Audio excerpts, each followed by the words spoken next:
الحمد لله رب العالمين أشهد أن لا إله إلا الله وحده لا شريك له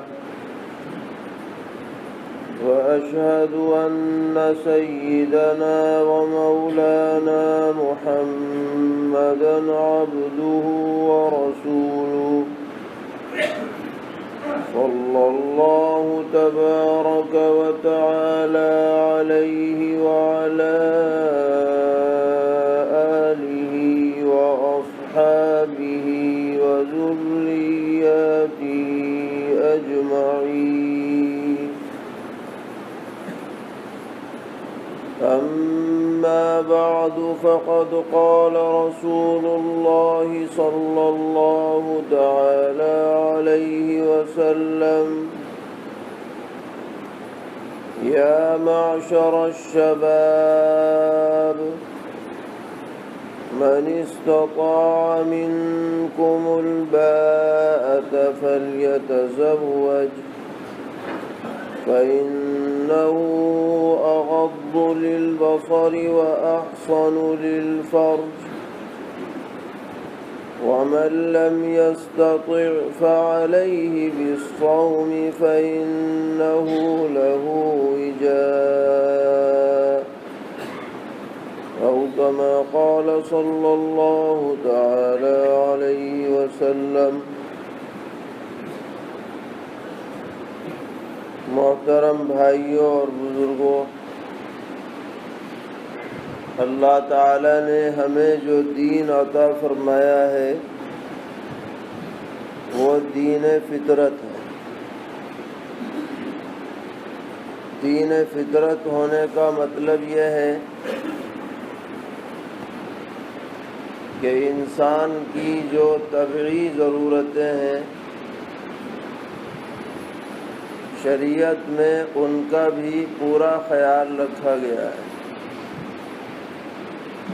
اور کوئی ایسی تعلیم نہیں دی گئی کہ جس سے انسان کی فطری ضرورتوں پر قدغن لگتی ہو۔ البتہ یہ ضرور ہے کہ فطری تقاضوں کو کھلی چھوٹ نہیں دی گئی، بلکہ ان کو کچھ ضابطوں میں اور کچھ حدود میں محدود کر دیا گیا، یہ بھی ہمارے فائدے کے لیے۔ اس کے برخلاف دنیا میں جب بھی فطرت کے تقاضوں کو نظر انداز کر کے کوئی بات چلائی گئی تو وہ انجام کار فیل ہو گئی۔ چنانچہ بہت سے مذاہب میں آج بھی اس بات کو دین سمجھا جاتا ہے کہ بھئی اپنے تقاضوں کو مٹا دو، سنیاسی بن جاؤ، راہب بن جاؤ۔ عیسوی مذہب میں بھی یہ بات ہے، جینی مذہب میں بھی یہ بات ہے، اور بدھسٹوں کے مذہب میں بھی یہی بات ہے کہ انہوں نے دین اسی کو سمجھ لیا کہ ترک لذات یہی دین ہے، اور وہ اس میں یہاں تک آگے بڑھے کہ شادی بیاہ تو دور رہا، ان کے مذہب میں جو مذہبی بن جائے اس کے لیے کمانا بھی منع ہے۔ چنانچہ بدھسٹوں کے جو مذہبی لوگ ہوتے ہیں ان کو کہا جاتا ہے بھکشو۔ بھکشو کا مطلب یہ ہے کہ کوئی کام نہیں کر سکتا، بھیک مانگ کے گزارا کرے۔ ہمارا برما جانا ہوا تو فجر کی نماز پڑھ کے جب ہم مسجد سے لوٹتے تو یہ منظر نظر آتا کہ کچھ بھکشو اور وہ سلا ہوا کپڑا بھی نہیں پہنتے، اور ان کے ساتھ ان کے مذہبی اسکولوں کے بچے، چھوٹے بڑے سب ننگے پیر، اور وہ گلی میں داخل ہو رہے ہیں ٹم ٹم بجاتے ہوئے، اور ایک رکشے پر ایک بھگونا رکھا ہے، وہ وہاں سے داخل ہوئے، ٹم ٹم بجایا، گھر والے سب اپنے گھر سے پلیٹوں میں کھانا لیے لائن میں لگا کے کھڑے ہو گئے، وہ جہاں سے گزر رہے ہیں وہ بھگونے میں کھانا ڈال رہے ہیں اور ان لوگوں پہ قشقہ لگاتے چلے جا رہے ہیں۔ تو میں نے ساتھیوں سے پوچھا کہ یہ کیا قصہ ہے، روز نظر آ رہا ہے؟ تو لوگوں نے بتایا کہ یہ بھکشو لوگ ہیں، یہ کما نہیں سکتے، کچھ تجارت نہیں کر سکتے، ان کا کام اس طرح چلتا ہے کہ یہ سب جگہ سے کھانا جمع کرتے ہیں، اور 12 بجے سے پہلے پہلے جو کھانا ہے کھا لو، اب 12 کے بعد کوئی ان کھا نہیں سکتے، اب اگلے دن صبح ہی کو ملے گا۔ تو ایسے مذاہب ہیں، لیکن نتیجہ کیا ہے کہ چاہے وہ جنسی اعتبار سے اپنے کو الگ تھلگ کر لیں یا معاشی اعتبار سے اپنے کو الگ تھلگ کر لیں، اس پہ قائم نہیں رہ سکتے۔ جو اپنے کو سنیاسی کہتے ہیں، ان کی اندر کی زندگی جا کر دیکھیے تو بدترین زندگی ہے، جیسا ان کا ظاہر ہے ویسا باطن نہیں ہے، کیونکہ فطرت کے خلاف۔ اسی طرح معاشی اعتبار سے بھی وہ قائم نہیں ہے، دکھانے کی باتیں ہیں۔ اگر یہ چیز صحیح ہوتی تو سارے بدھسٹ ایسے ہی ہونے چاہیے تھے، کیوں چند ہی لوگ ہیں؟ یہ طبقات کیوں بٹے؟ اس کا مطلب یہ ہے کہ پوری طرح عمل نہیں کر پا رہے ہیں، کر بھی نہیں سکتے۔ لیکن اللہ تعالیٰ نے ہمیں جو مذہب عطا کیا، جو دین عطا کیا، وہ 100% ہماری فطرت کے مطابق ہے، ہمارے تقاضوں کے مطابق ہے۔ دین نے کیا کیا ہے آ کر؟ فطرت کو مٹایا نہیں، فطرت کو ختم نہیں کیا، فطرت کے تقاضوں کو دبایا نہیں، بلکہ فطرت کو صحیح رخ عطا کیا ہے۔ یہ ہمارا دین ہے، اور وہ صحیح رخ کیا ہے؟ کمانا ہے، لیکن ان ضابطوں کے تحت کمانا ہے۔ سود نہیں لینا، جوا نہیں کرنا، رشوت نہیں لینی، کماؤ، بلکہ یہ کمانا بھی فرض کے درجے میں رکھا، طلب الحلال فریضۃ بعد الفریضہ۔ اس پہ بشارتیں سنائیں، التاجر الصادق الامین مع النبیین والصدیقین والشہداء والصالحین یوم القیامہ۔ اسی طرح اللہ نے ہر انسان میں جنسی تقاضا رکھا ہے، مرد ہو یا عورت۔ نبی اکرم صلی اللہ تعالی علیہ وسلم نے فرمایا کہ جو شخص یہ دعویٰ کرے کہ میں حصور ہوں، حصور، اس پر اللہ کی لعنت ہے، جھوٹا ہے۔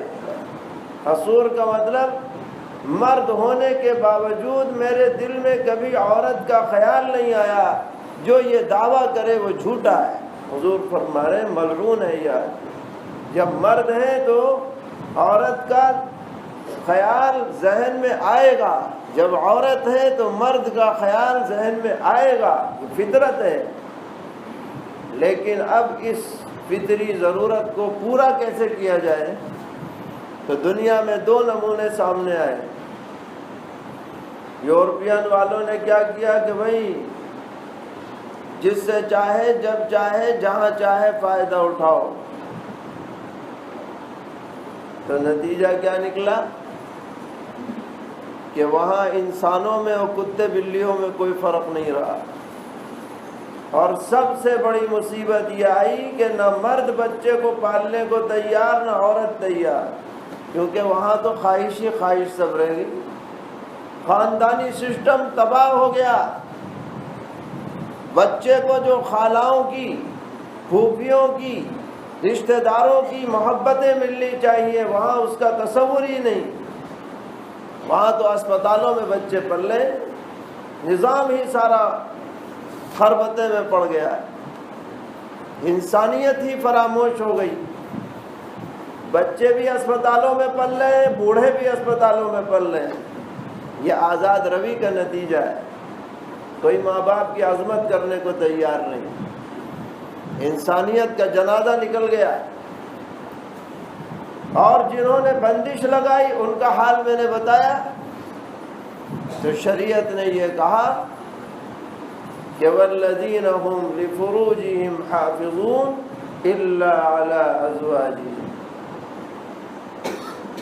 کہ بھائی طریقہ یہ ہے، کنٹرول کرو غلط جگہ استعمال کرنے سے، اور صحیح جگہ پر استعمال کرو نکاح کر کے۔ تو جو تقاضا تھا اس کو صحیح رخ شریعت نے عطا کر دیا ہے، اور نکاح کی ترغیب دی۔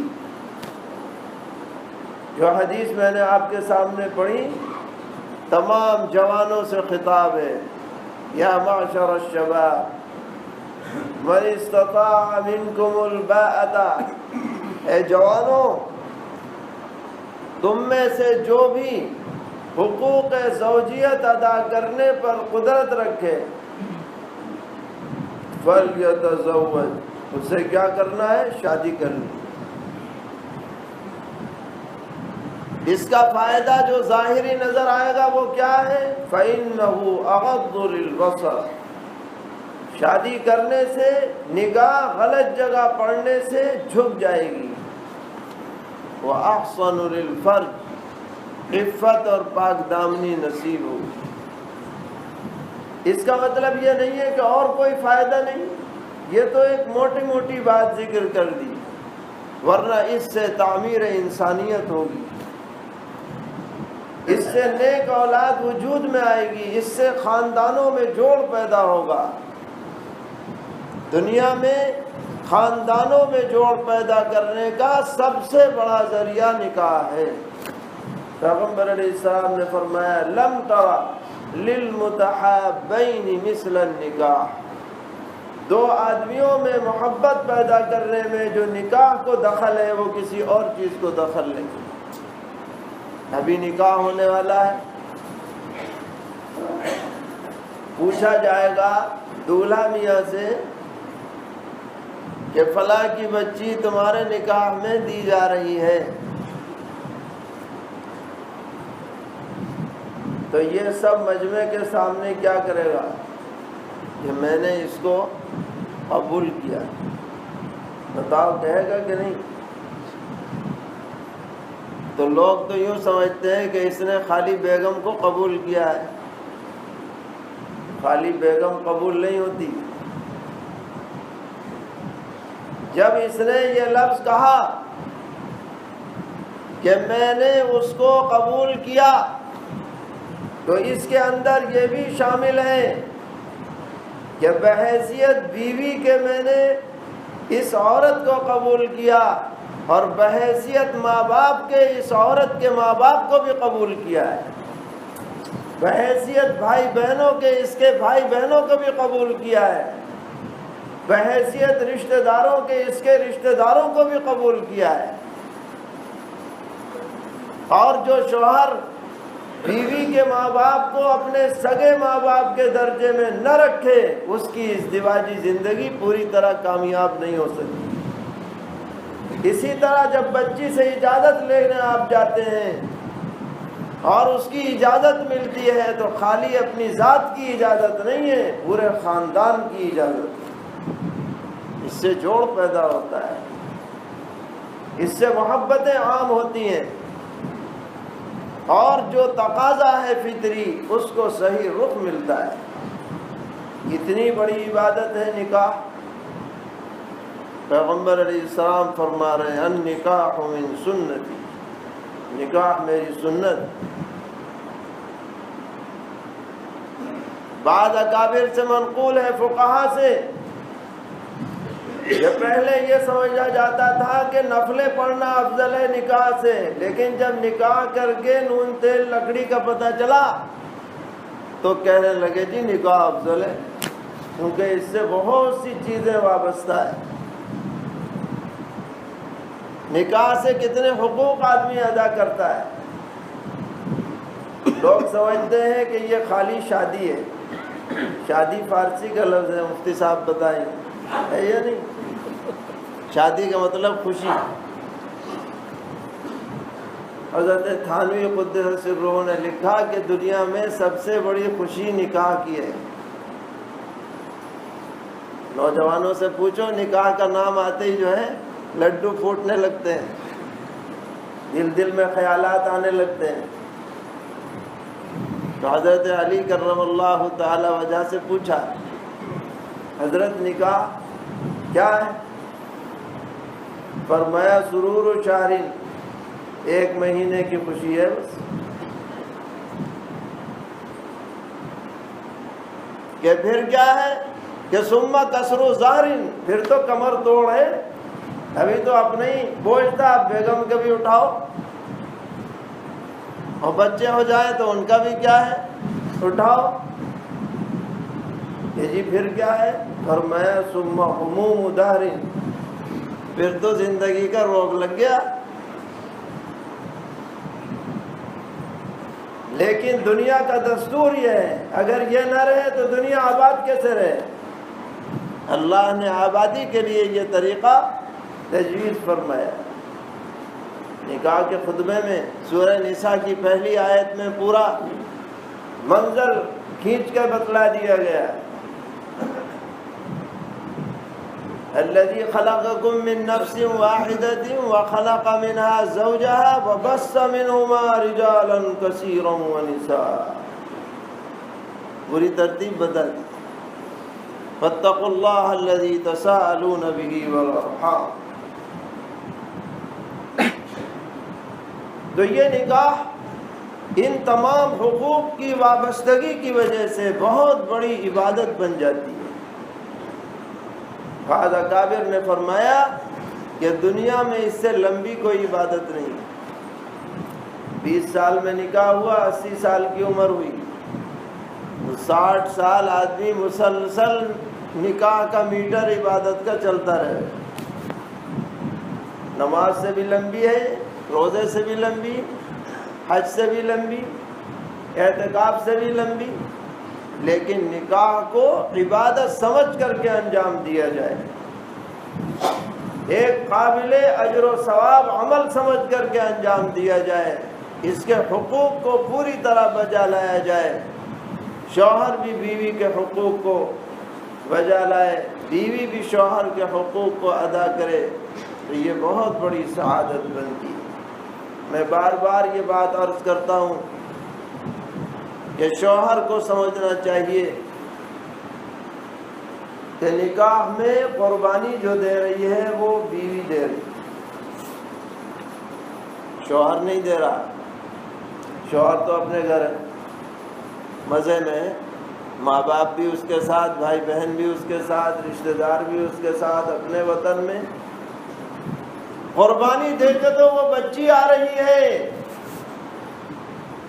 جو پلی بڑھی اور جوان ہوئی شفقتوں کے ماحول میں۔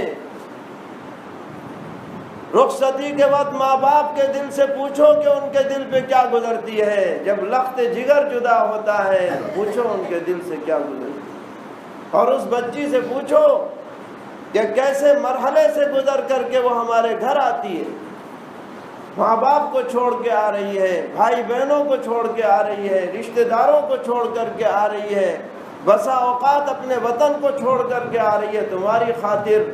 اگر تم دلداری نہیں کرو گے تو کون کرے؟ عزت و شرافت کی علامت یہ ہے کہ آدمی اپنے گھر والوں کے ساتھ اچھا برتاؤ کرے، خواہ تانے دینا، خواہ اذیت ناک باتیں کرنا، خواہ غصے ہو جانا، یہ کوئی شرافت کی بات نہیں ہے، کمینگی اور رذالت کی بات ہے۔ اس کی دلداری کرے۔ عورت ذات ہے، غلطی ہو جائے درگزر کرو، بھول جاؤ، پوری طرح وہ سیدھی نہیں ہو سکتی۔ پیغمبر علیہ السلام نے بتایا اسی حالت میں اس کے ساتھ نبھاؤ کرنا ہے، یہی تمہاری کامیابی۔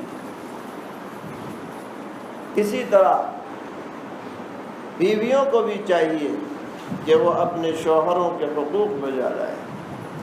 نبی اکرم علیہ السلام نے اس کی بڑی تاکیدات ارشاد فرمائی۔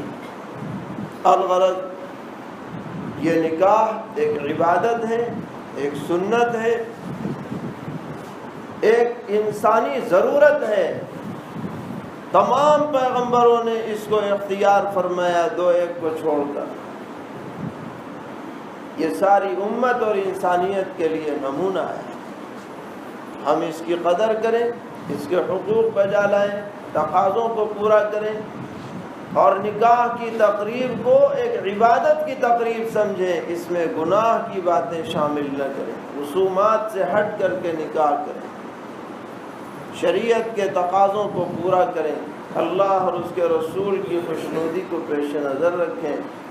اللہ تعالیٰ سب کو شریعت پر عمل کی توفیق عطا فرمائے اور اس مجلس کو بھی بے حق قبول فرمائے۔